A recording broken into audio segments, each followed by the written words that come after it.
and I'd like to thank the organizers for giving me the opportunity to present recent and actually most recent work on growing inequalities that we did at the OECD. For that, I would need to have my PowerPoint loaded, because it is, of course, a lot of... There you go. Oh, thank you. Just let me start off by saying inequality, growing inequality, is no longer a social policy concern. I put on the wall here 3 quotes by more or less prominent people, the chief economist of the OECD, Secretary General, and US President.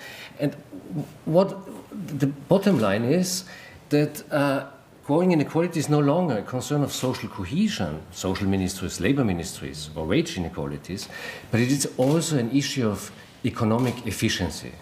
It's a concern to economic efficiency, and that's what this should show. Now, at the OECD, we are working on inequality since quite a long time. One of the major publications was put out in 2008, just before the recession, actually. It was called Growing Unequal with a question mark, because at that time, we looked at longer-term trends and what actually has happened in the 34 OECD countries. Now, most recently, our next publication has no longer a question mark. It's called Divided We Stand, Why Inequality Keeps Rising. And here, we try to pin down the reasons and possible remedies to growing inequalities. And that's what I will talk to you over the next 25-30 minutes. I should add that due to the situation of analysis and of data, this publication looks at longer-term trends from the mid-80s up to 2008, which is actually the starting year of the recession. But in the presentation today, in a second step, I will try to discuss also the impact of the crisis and the following fiscal consolidation and austerity measures. Now, let me, as a start, also perhaps resume the key descriptive main findings from this study. Main message is that income inequality in the OECD area is at the all-time high today. It increased in a large majority of countries, actually more than 3/4 since the 1980s. And what is important, it decreased not only in traditionally high inequality countries, but also in low inequality countries. Further, we could see that inequality increased during economic booms. So the hypothesis of a trickle-down effect is perhaps put into question here. And it increased during periods of employment growth, which also asks the question, well, how shall we define active labor market policies and in a way that this leads to an equal, more equal situation. And lastly, income inequality seemed to have increased mostly at the top, in not all, but in most OECD member countries. This is a bit the storyline, the diagnosis of increasing inequalities in OECD area. But first, of course, we need to have an idea what is the level of income inequality. And income here is defined as net income after taxes of households. And as we can see, there's quite a big range over our 34 member countries. What is put here is a so-called Gini coefficient, which ranges from 0, when everybody has the same income, to 1, when one person in society has all the income. You can see the average is 0.31. This refers to 2007-2008. But there are quite big country differences leading from simple to double. Lowest inequality is actually in Slovenia, the Gini coefficient of 0.23, and this goes up to close to 0.5 in the 2 Latin American member countries of the OECD, Mexico and Chile. It's always difficult to build country groupings, but here actually you can. So there's a group of low inequality countries. This is the Nordic countries and some of Central European countries. Slovenia, Czech Republic, Slovak Republic, Belgium, Austria.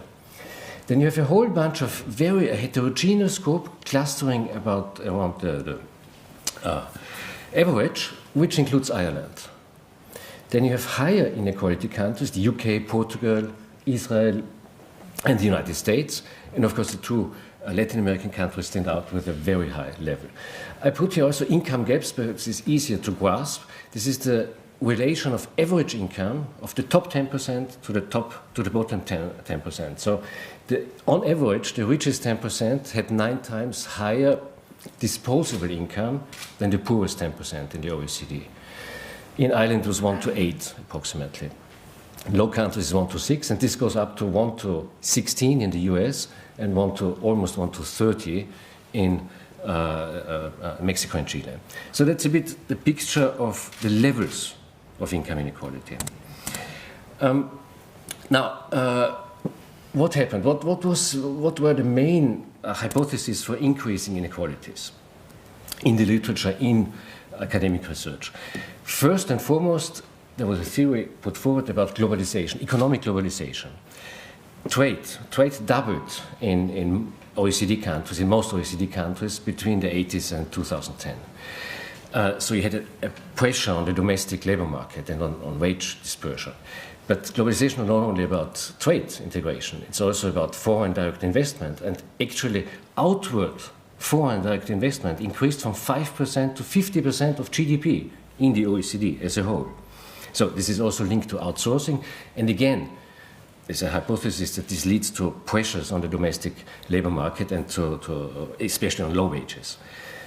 Related to that, technological change, technological progress has been described as inherently skill-biased, favoring high qualifications, high qualified workers, again putting a pressure on the wage and earnings distribution.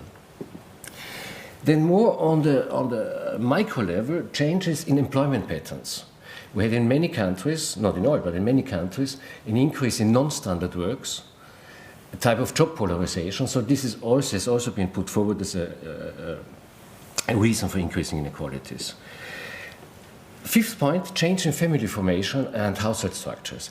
This is an issue which is mostly debated in Northern America, where family formation, meaning, for instance, associative mating, people getting together in a couple who come from the same earnings and the same education background, and insofar leading to high inequalities. More single-person households, where you obviously lose economies of scale, pushing inequality up. So in some studies in Canada, for instance, this has been put forward as explaining as much as 50% of the increase in inequality. I will show later on that this is not true. And last but not least, very importantly, changes in tax and benefit systems. How have they contributed to decreasing, but also perhaps to increasing inequalities? Now, we looked at all these explanations in this book and came up with, let me put it straight ahead, the following results, which were based on the one hand, looking at the development of earnings, individual earnings inequalities, and on the other hand, to translate it into household income inequality. Now, in terms of earnings inequality, we looked at the impact of macroeconomic forces. And actually, economic globalization, so increased trade integration, boosting FDI, outward FDI, but also inward, actually per se had little impact on inequality trends, but indirectly put pressure on regulatory and institutional reforms. And these, in our analytical results, these actually were the main, one of the main factors explaining trends in disparities, in earnings disparities. Since the 80s, you had a trend in almost all OECD countries to deregulate, first of all, product and markets of products and services to increase competitiveness. But in a second wave then, this led to changes in regulations on labor markets to increase adaptability, as it has been put forward, of labor markets to this new situation. And at the same time, parallel to that, the influence of institutions like unions decreased. So what has happened is the idea was that through this adaptability to make a positive impact on employment, which actually in most countries happened. But what has not been taken into account is that at the same time this has been associated with increased wage inequality. Changes in technology, we found that those significantly had an impact on increasing inequality. And fourth, and this is perhaps a little bit of good news, we found that increases in educational attainment, offset part of the drive towards increasing inequality. Without the increase in OECD member countries of human capital, of educational attainment, the increases in overall inequality would have been much, much higher. And this is, of course, also one of the informations which should feed possible policy reactions. Let me continue with the evidence on the micro level. Now, it is true that changes in working conditions had also an impact on increasing inequalities, and I will show in the next slide how this was on the OECD average and specifically for Ireland, also in terms of working hours. Let me show you the first. If you only look at full-time workers, people have a full-time job. If you look at the full-time, the dispersion among full-time workers in Ireland is actually much more equal than on OECD average. But if you add all the part-timers, you come to the overall average of the OECD. So here's really a big jump in terms of Gini coefficient of almost 8 points. And again, adding self-employed to the distribution, it's the same level of increase of earnings inequality. So that's important to note. Second point is hours worked. In most OECD countries up to the crisis, the number of hours worked on overall decreased, more or less.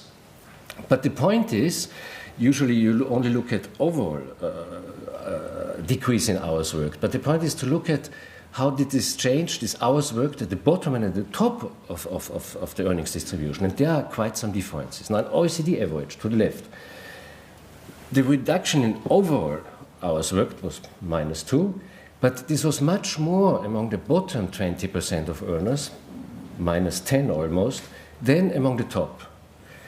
Ireland, it was less of an issue here, a little bit less, because most of the loss was both among the bottom 20% and the middle classes, which are not shown here, but still there was a part of a divide in working hours. The big example here is Germany, and Mr. Dauderstedt will certainly say one or two words about that, where you can see that up to crisis always, total is about OECD, -2, but among the low-wage earners, it's -12, and the top earners in Germany actually increased their working hours. And this movement, of course, will have fueled earnings inequality, an increase. Now, let me come to the point about the importance of demography on the on the earnings distribution here. So here we go from the individual to the household situation. We pool all the earnings in the household together, and we look at what was the contribution of labor market-related factors with regard to the contribution of demographic factors. Demographic factors, as I mentioned, associative mating, so couples getting together with the same background, with the same earnings, but also more single households. These are the red and green columns here, and actually taken together they explain 22% of the increase, not half, 22% of the increase in earnings inequality. The increase in men's earnings dispersion is much more important, as is employment rates. So these explain the main increase in household earnings inequality. And if you look to the left, the increase in women's employment rates actually worked in another direction, actually helped to push inequality down. It was not sufficient, of course, but this is also, I think, important information for policymakers. Okay, last point, redistribution. Redistribution through taxes and transfers. Income taxes, cash transfers. Now, one way to gauge this effect is to look at what is the distribution of income, now we take all the incomes together, before taking account of income taxes and transfers, and afterwards, if you have the net income, so to speak. But on OECD average, the working of the tax transfer system is such to reduce inequality by 25%, by a quarter, which is important. But there are, of course, large country differences. In Ireland, as you can see, but this is an estimate, it is lower, and it is a bit about the level of Australia and I think Canada, some 20%. But you have, it is strongest in countries like Finland, Austria, Belgium, where it almost approaches 38%. So you can see that within the OECD, range of OECD countries, the workings of the tax transfer system to reduce inequalities is very different indeed. This is for 2008, but how has it changed over the years? And there you can see quite an important change, namely the effectiveness of redistribution became weaker on average and in a majority of OECD countries. If you look at the decade of the mid-80s to the mid-90s, taxes and transfers achieved to reduce, to offset almost half, or a bit more than half, of the increase in market income inequality, gross wages, capital income, gross earnings, etc. But if you look at the overall period, mid-80s to late 2000s, this fell to 20%. So, and this was basically in the late 90s and the early 2000s that the workings of the tax transfer system became weaker. Why? Now, it is not the overall resources put into the redistribution system. They actually increased on average and in most OECD countries. But while the overall redistributive capacity increased, this was not enough to offset a very rapidly growing market income inequality. Second, and that is important because there always were very heated tax debates, but actually it was less the development in taxes and income taxes which played a role, but development in benefits, both for increased and then for decreased efficiency of tax benefit systems. And spending levels in that frame have been a more important driver of these changes than changes in targeting features, targeting which is... Also, spending shifted in many countries towards more inactive benefits, and this led to reduced activity rates, insofar fueling market income inequality. So this was important. I now come to the second part of my presentation, which looks a bit what has happened since 2008, which is not necessarily in the book. What was the impact, possibly of the economic crisis? What will be possible effects of fiscal consolidation measures? And which tax benefit policy mixes might help mitigating adverse effects? For that, I should stay a little bit now, 3 minutes or so, with the following chart. This looks at both longer term and recent trends in income inequality. This is again household income inequality, all incomes pooled together and on a net basis. So on OECD average, it's a long-term trend. During the 70s up to the early 80s was rather flat, a little bit decreasing, and then on OECD average we had a moderate but significant and increase from the mid-80s to 2007 here by almost 4 points of the Gini coefficient. Let's first look at so-called high inequality countries, the US and the United Kingdom. US was, with the exception of the 2003-4 years, a progress to increased income inequality over the last 35 years. And the US, as you know, has among the OECD countries the highest inequality level apart from Mexico, Chile, and Israel and Turkey, so fifth highest. In the UK, the situation was a bit different because the huge surge of income inequality happened in the 80s to the late 80s. Thatcher years, right? So this was an enormous increase from below OECD average to US levels. But since then, actually, it flattened out. A little bit of a decrease, and then in recent years, a little bit of an increase of household income inequality. Let's look at low inequality countries, Sweden and Finland. And this, to my opinion, is discussed much, not sufficiently, both in academia but also under policymakers.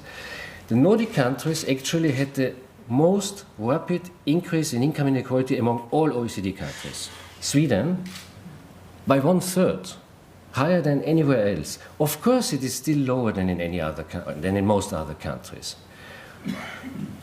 and large above below the average. But still, if you look at the development in Sweden, this gives rise to questioning about the development of the Swedish welfare model, actually. Now, let's look at continental European countries. Two countries which very much like to compare themselves, France and Germany. Now, in France was one of the few countries where during the 80s, up to 2000, more or less, there was a slight decreasing trend in inequality. Then it was a bit stable, and in the years 2006-07, it started increasing. Germany, as we know, had one of the most steepest increases in inequality, but only from 1999, 2000 up to 2006. Then it seemed, and it has Germany, which started below the OECD average. France, which started in the 80s at the level of the UK, more or less are now at the same level, now, before the crisis. Ireland is one of those OECD countries where it's quite difficult to follow trends, because we do not have the same data source over the long term in your country. Still,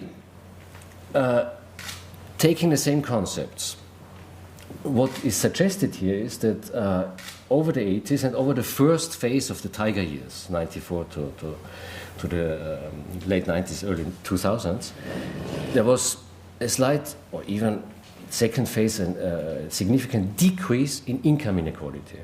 Then there was a little bit of a take-up, although there's this change in data source, and then more or less moved along the OECD average. So started off with a level close to the US and the UK in the 80s, and is now close to the OECD average. So that's the picture up to 2007. Of course, which is also drawn in the publication in Divided We Stand. But what has happened since, and this is quite interesting. It's a bit hidden here, but have a look at the OECD average. Actually, in the first 2 years after the crisis, on average of OECD countries, there was no increase, no decrease. It was more or less flat, which hides, of course, country differences. But US flat, UK even went a little bit down, Sweden flat, Finland went down. Then interesting, and this will also be, of course, perhaps some words of Mr. Lauderstedt. In Germany, in the last 3 years, income inequality seemed to have decreased a little bit, related, of course, to labor market situation. In France, on the other hand, especially last year, for the first year that inequality really took off a bit. So there's again a bit of a difference between France and Germany. For Ireland, I put this in dots because there's a debate whether this surge, which is reported by the European Commission and by our preliminary analysis and by the IMF, by the way, which is all based on one data source. And this shows a surge of the Gini coefficient of income inequality in Ireland in 2010 by 4.5 points. Unprecedented. I've never seen something like that. Now, there is some agreement among researchers that there certainly was an increase in income inequality, but it seems that it has been a bit overestimated because the sampling frame of the underlying survey overestimated the percentage of educated people. But still, this is still under discussion. I talked to your colleagues at UCD, Brian, Nolan, and Tim Callan, and they said, yes, Michael, there was an increase, but we are still not sure whether this is really this big surge or small. But there was an increase, also related in relative poverty, of course. So that's a bit the story. But on average, the first 2 years of the recession did not bring about.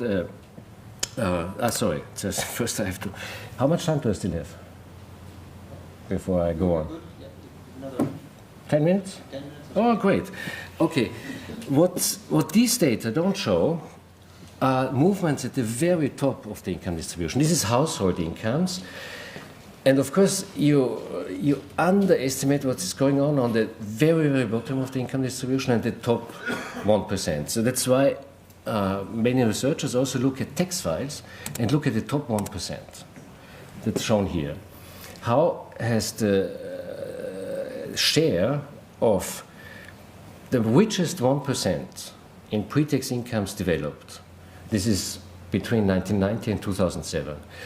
Well, interestingly, there was a surge in all Anglo-Saxon countries except New Zealand. So, US from 13 to 19, UK, but also in Ireland, as you can see, from 7 to almost a doubling, right?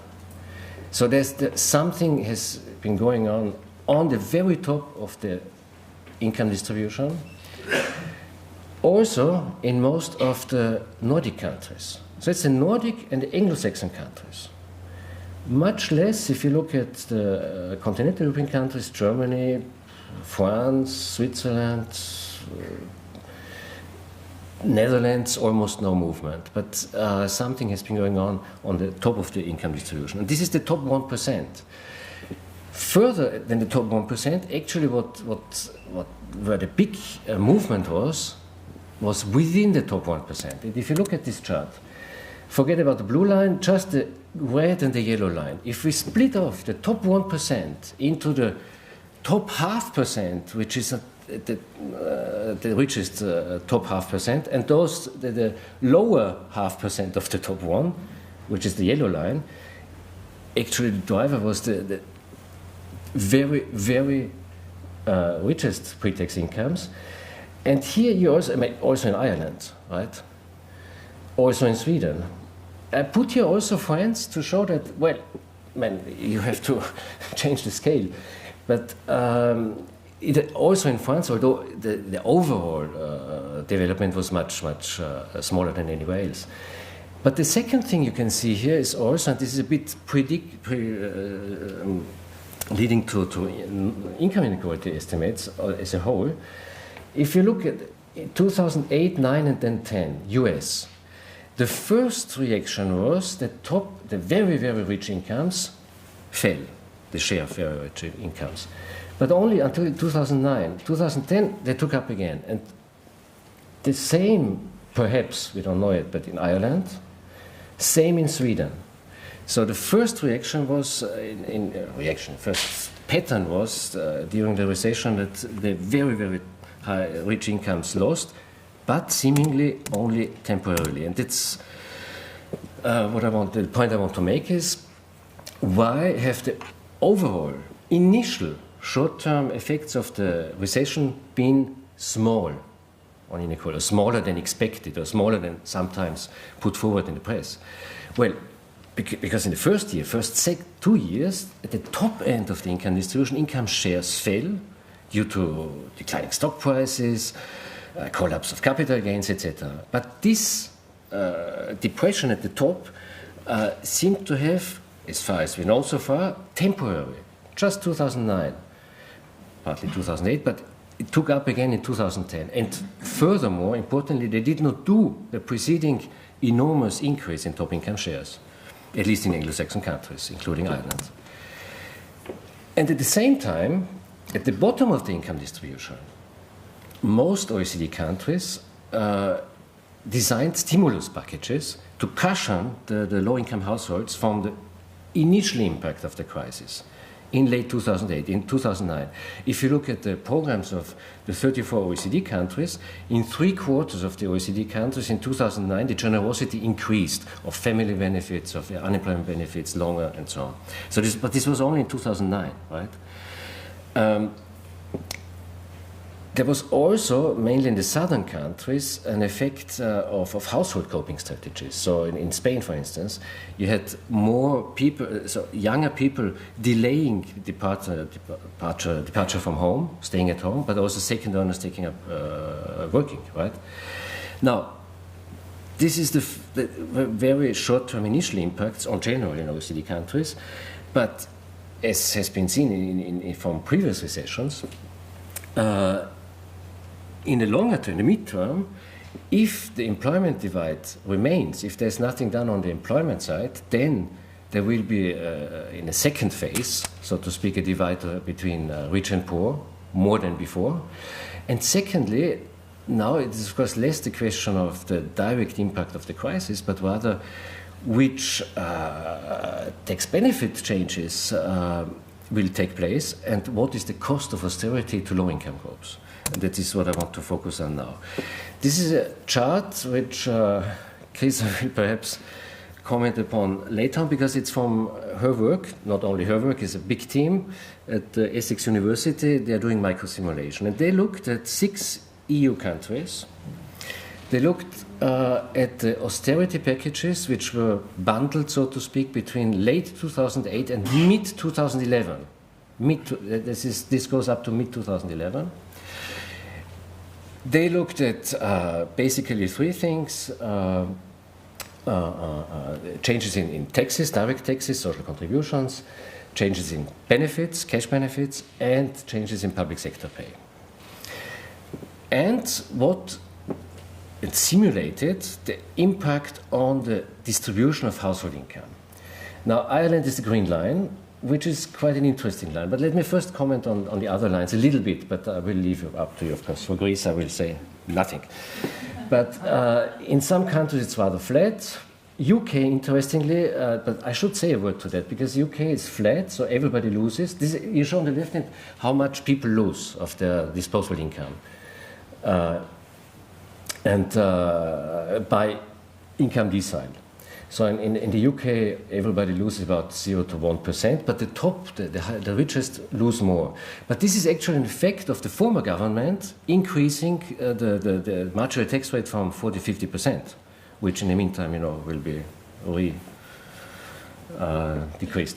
Anyway, then you have some countries where actually there was a regressive pattern. Portugal, the poorer segments were simulated to lose much more, between 4 and 6% of the disposable income, than the richer segments. Now, Ireland is an interesting pattern here, because the top half of the income distribution loses more, between 8 and actually almost 12%, than the middle and the lower incomes, 3rd, 2nd, 4th decile. But again, the poorest one also lose more, so you have a U-shaped outcome, which can be explained by several factors. In Ireland. It has been estimated that the cuts in public sector pay actually put more weight on the middle and even top incomes, also the changes to social security contributions of employees. On the other hand, the reduction, the decrease, the cut in benefits mostly affected the poorest 10%. So this is why the poorest and the top half of the income distribution lost more, according to this simulation.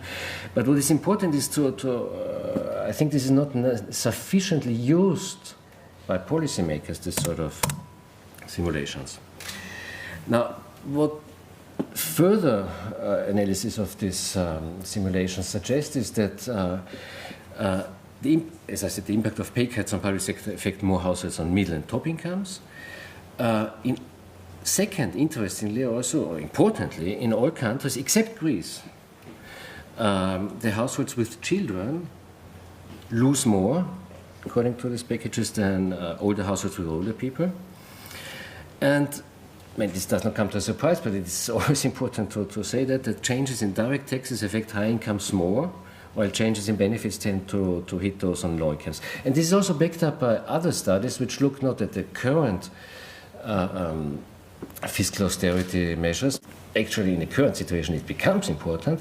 Then you will have a very important impact on the income distribution. And finally, VAT, the increases in indirect taxes and affect the bottom quintile disproportionately. How much do I still have? 2 minutes. 2 minutes, good, that's great. 4 slides. These simulations, they look at what the effect of public sector pay cuts and cash changes in reforms to cash benefits and direct taxes. They don't look at partly only at indirect taxes. And importantly, they don't look at services. And services actually are quite important for the income distribution if you take them into account. And there are, of course, discussions in the current situation in many countries to cut on services. And this is not part of the simulations. And that's why I want to show this picture. In Ireland, actually, the impact of public services, this education, care, etc., is to reduce inequality by around 23-24%, which is more than an OECD average. On OECD average, services contribute to decreasing inequality by 20%. And I'm saying that because if you do changes to public services offered, then of course this will have an impact. This is the situation 2000 to 2007, right, before the crisis, but very clear relationship that countries which reduced the share of services in total income, Italy for instance, also reduced the redistributive effect of these services, minus 6 percentage points. Ireland is rather in the top right corner of this chart, which means bit increasing share, but actually it was the effectiveness of services to decrease inequality was higher than in other OECD countries. And that's important because also changes to public services can impact on the distribution of resources for households. Now, I come to the last 2 slides, and this is, of course, what can be done. What are the policy implications of all these diagnoses and analytical findings? Well, there are 3 pillars which are, I think, necessary if one wants to reduce the increasing trend to income inequality. And one pillar alone would not be sufficient. And the 3 pillars are reforms in tax benefit systems, which actually happen anyway today. Second, employment measures to impact on the labor market. And thirdly, education policies. Now, or in other words, it is both redistribution and employment policies, both matter. And secondly, and this is important, one needs to take account of the equity efficiency trade-off. This is simply, I mean, it's almost evident, but it should always be put forward in any discussion of any part of the reform, that actually if you draw a bit on the tax side, you will most likely, if it's direct taxes, income taxes, property taxes and so on, end up by having an impact on the income distribution which will equalize incomes. At the same time, the people in the tax department and in the economics department will tell you, well, take care with the tax measures because they hinder growth, and that's what we need today, is growth. So, in order to increase growth, so goes the argument, benefits, working on reforms on the benefit side is much more efficient. And there's obviously a trade-off. There is a trade-off, and this trade-off needs to be addressed, it needs to be discussed, and one needs to be transparent about this trade-off. That's the point. Now let's come to the first part. This is the most direct, actually, impact that one can have, the policymakers can have on income distribution. This is tax benefit policies. Now transfers, and this has been shown over, not only during the crisis, but the last 20, 30 years, transfers, both cash transfers and in-kind transfers, services, have a crucial role to play to safeguard low-income households. and this is, I mean, so it's not a tautology, but it's important when you design the fiscal consolidation measures. Second, that's what I have shown before, the access to public services needs to be ensured, because this helps mostly lower income households. And so, thirdly, as we have seen from, you know, these charts with the red and yellow line, if this top 0.5%, there obviously was an increased tax capacity in many OECD, in most OECD countries, among top income households. So there's scope for reviewing existing tax provisions. This does not necessarily mean to look at income, marginal income tax rates and so on, but this is also broadening tax base, closing tax loopholes, tax evasion, and so on. So there's something to do on this side. Second, employment policies. Now, on the one hand, as I mentioned, employment per se, increased employment per se, was apparently not enough to help decrease or to make a more equal income distribution. So it does not need more jobs, but jobs that guarantee or that help having a career prospect. So not non-standard jobs, dead-end jobs, but stepping stone jobs.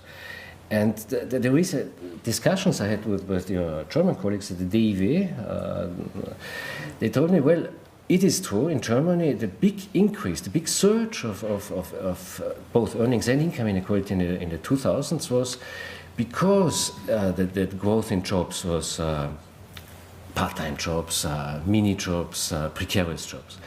But apparently, at least in 2010, the first year that there was a take-up in Germany, there was no more increase in precarious jobs, but it was full-time jobs which increased. So, and at the same time, you have seen that income inequality for the first time in 10 years in Germany seemed to decrease. So full-time jobs are important, and jobs that pay, and jobs that provide a career prospect.